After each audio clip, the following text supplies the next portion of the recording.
Mais um Salmos Terapia. Vamos falar sobre Salmos 3, verso 5, que diz que eu me deito e durmo, torno a acordar porque o Senhor me sustenta. Nem sempre o nosso cansaço vem do corpo. Às vezes ele nasce de uma mente sobrecarregada, de um coração ansioso e de preocupações que não descansam. Há noites em que o corpo deita, mas a alma continua em guerra.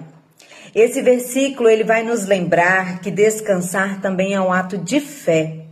Dormir em paz é confiar que Deus continua cuidando de tudo, mesmo quando você fecha os olhos. Você não precisa carregar o mundo sozinha. Você não precisa vigiar tudo para que tudo dê certo. Enquanto você descansa, Deus sustenta. Entregar também é cura. Confiar também fortalece.